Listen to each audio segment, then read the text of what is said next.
il y a des souffrances qu'on ne dit pas, des douleurs qu'on porte depuis si longtemps, qu'on a fini par croire qu'elles faisaient partie de nous. Peut-être que tu connais ça. Peut-être que tu te demandes si on peut encore guérir quand on a trop souffert. Tu as connu des violences, des injustices, la maltraitance, des décès de proches, le rejet des autres, etc.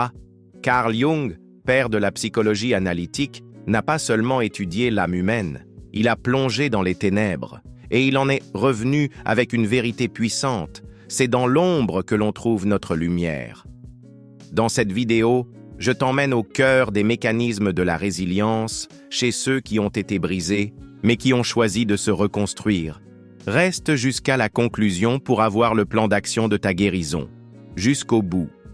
Comprendre la douleur et l'ombre. Jung croyait que chacun d'entre nous possède une ombre, la partie inconsciente de notre personnalité faite de tout ce que nous avons refoulé, nos peurs, nos colères, nos traumatismes. Plus une personne a souffert, plus cette ombre peut être lourde. Mais voici ce que Jung nous rappelle. L'ombre n'est pas notre ennemi, elle est la clé. Exemple. Imagine une femme ayant subi des abus dans son enfance. Pendant des années, elle nie, fuit, évite. Mais un jour, à travers la thérapie ou une rupture brutale, tout remonte. Ce chaos, cette noirceur, est l'entrée vers la résilience. Si elle accepte de regarder. Jung disait, ce n'est pas en regardant la lumière que l'on devient lumineux, mais en plongeant dans notre obscurité. 2. L'acceptation de la souffrance. Premier levier de la résilience. L'acceptation radicale de ce qui est. Tant que l'on lutte contre la douleur, on l'entretient. Mais quand on cesse de se battre contre la réalité, une transformation devient possible. Jung affirmait que la névrose naît souvent d'un refus d'accepter une souffrance légitime. Exemple. Un homme perd sa fille dans un accident. Il sombre, boit, s'isole. Puis un jour, il accepte que la douleur ne partira jamais. Mais il peut apprendre à vivre avec. Ce moment d'acceptation est le point de bascule. La souffrance ne disparaît pas.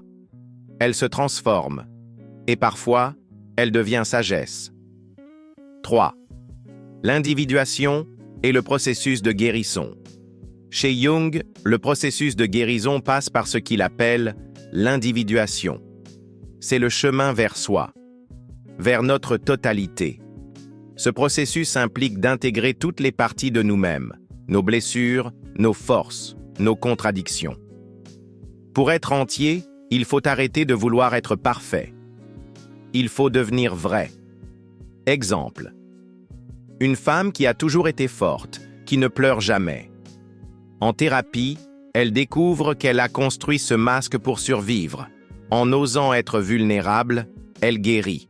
Elle devient plus authentique. C'est ça, l'individuation. Jung disait « Deviens ce que tu es ». Ce n'est pas une injonction, c'est une invitation à cesser de fuir. 4. La puissance du symbole et du mythe. Jung croyait profondément en la puissance des archétypes, des mythes, des récits symboliques, car ils parlent à notre inconscient.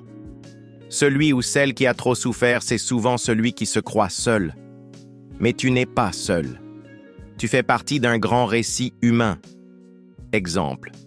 Dans le mythe du phénix, l'oiseau meurt dans les flammes pour renaître de ses cendres. Ce n'est pas juste une histoire, c'est le symbole même de la résilience. Utiliser les symboles, c'est aider notre inconscient à guérir. 5. L'action concrète pour renaître. Troisième levier de la résilience, le passage à l'action juste. Jung nous dit que l'on ne se libère pas d'un problème en le supprimant, mais en trouvant un plus grand.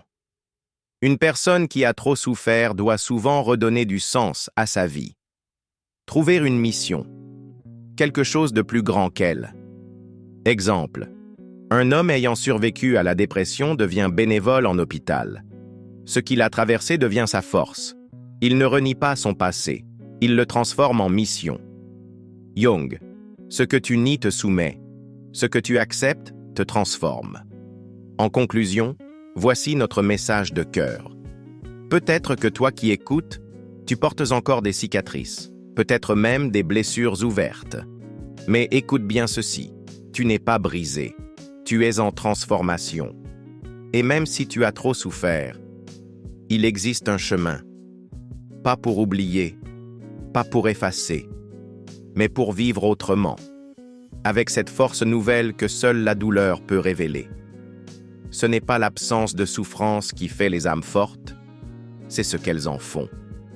Si cette vidéo t'a touché, prends un instant pour t'abonner, liker, commenter, partager. Ici, on parle de vérité, de résilience, de lumière et surtout d'humanité.